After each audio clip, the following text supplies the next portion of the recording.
Bienvenue dans les petites histoires, la série où l'on plonge au cœur des plus grandes légendes, des plus grandes rivalités et des plus grands mystères de l'histoire de la NBA. Aujourd'hui, une question passionne les fans depuis plusieurs décennies. Pourquoi la conférence Ouest est-il considérée comme plus forte que la conférence Est?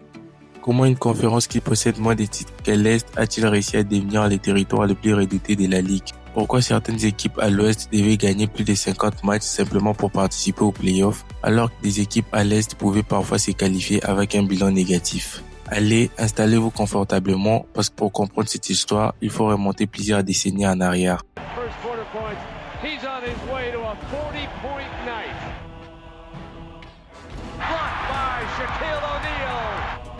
Shaq has just dominated. It's like a man against boys here tonight. The MVP, the look in his face, the man wants a champion.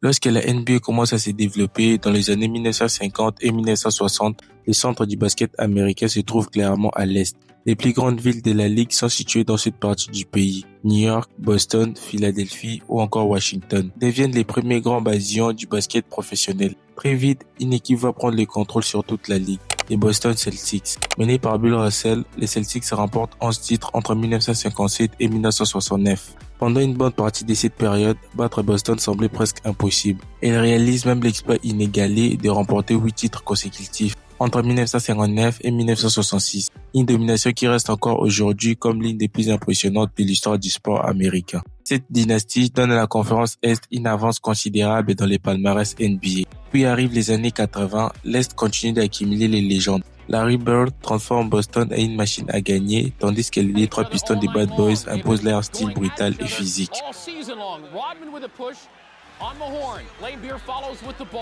À cette époque, jouer dans la conférence Est ressemblait à une guerre permanente. Les Pistons inventent même la célèbre Jordan Rules, une stratégie défensive conçue spécialement pour ralentir Michael Jordan. Chaque pénétration dans la raquette devient un combat, et cette identité physique forge la réputation de l'Est.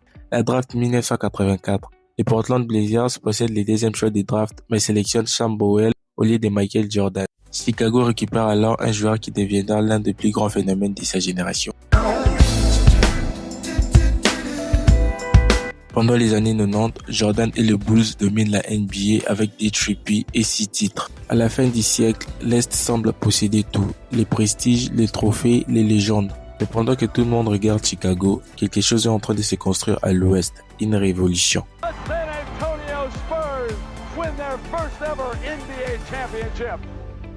Failure is not always failure. Failure can be success. Failure can prepare you for success. It's all about the team. The team needed me to hit that shot, and they was depending on me.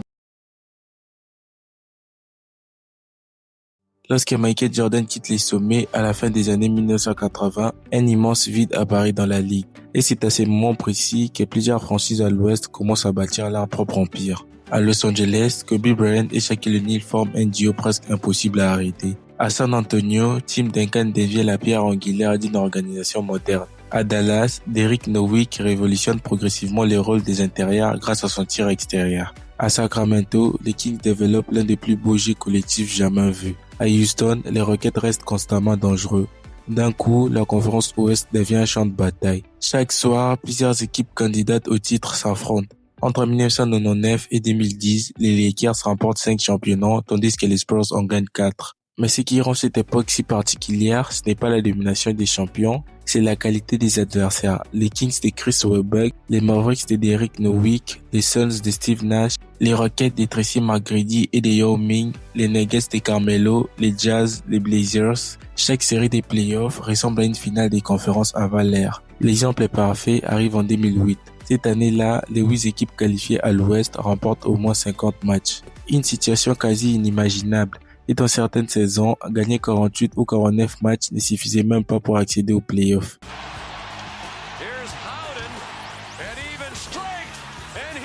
La réputation de l'Ouest commence à grandir et les joueurs comprennent que survivre à cette conférence est parfois plus difficile que les finales elles-mêmes. Et pourtant, les plus impressionnants restent encore à venir.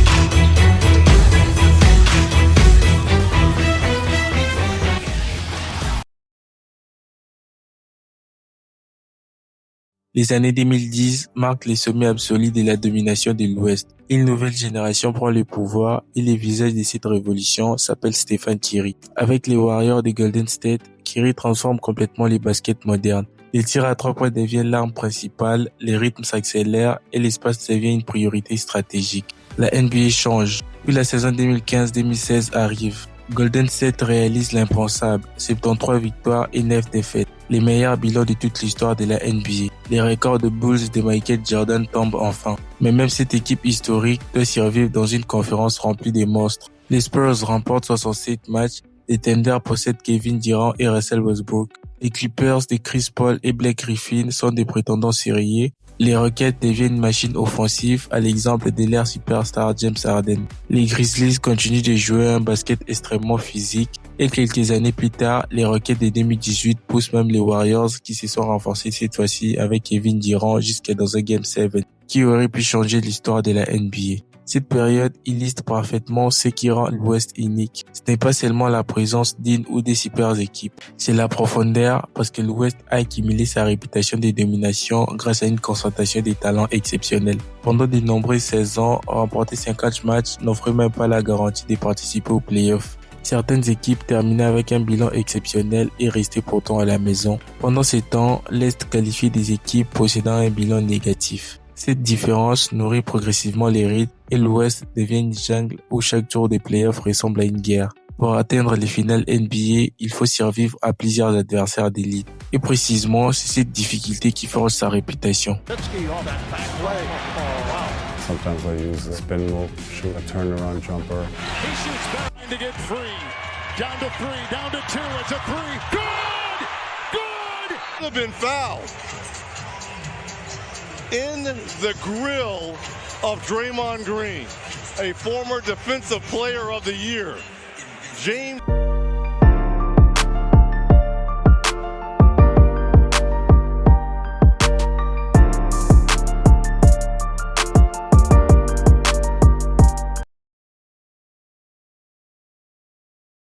Aujourd'hui, l'écart entre les deux conférences est beaucoup moins évident. L'Est est redevenu extrêmement compétitif. Boston est redevenu une puissance, Milwaukee possède Giannis Antetokounmpo et New York est revenu au premier plan. Cleveland progresse, Orlando construit l'une des équipes les plus prometteuses de la ligue. Pourtant, malgré cette remontée de l'Est, la réputation de l'Ouest reste intacte. Pourquoi? Parce qu'elle a été construite sur plus de 20 années d'épreuves. Des bilans impressionnants, des confrontations directes, des séries légendaires, des dynasties historiques. Les Lakers de Kobe Bryant et Shaquille O'Neal, les Spurs de Tim Duncan, les Warriors de Stephen Curry. Mais également des équipes extraordinaires qui n'ont jamais parfois remporté les titres. Les Kings de 2002, les Suns de Steve Nash, les Rockets de 2018 et les Thunder de Durant et Westbrook. Toutes ces équipes ont contribué à faire de l'Ouest le terrain le plus difficile de la NBA. Alors, pourquoi l'Ouest est-il considéré comme plus fort que l'Est? Parce que pendant plus de 20 ans, la conférence Ouest a transformé chaque saison en un véritable parcours du combattant. Là où l'Est s'appuyait sur son immense héritage historique, l'Ouest a construit sa réputation sur une profondeur de talents exceptionnels et une compétitivité permanente.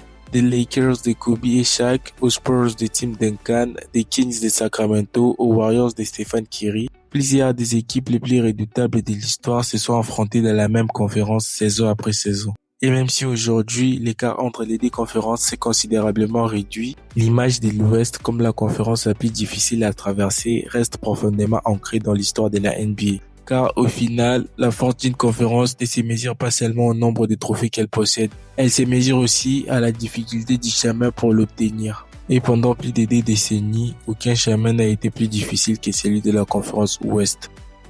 Mais toi, qu'en penses-tu? L'Ouest est toujours plus forte aujourd'hui que l'Est ou les choses ont-elles changé? Dis-le-moi dans les commentaires. Et si t'as aimé cette histoire, abonne-toi pour ne manquer aucune nouvelle vidéo de petites histoires.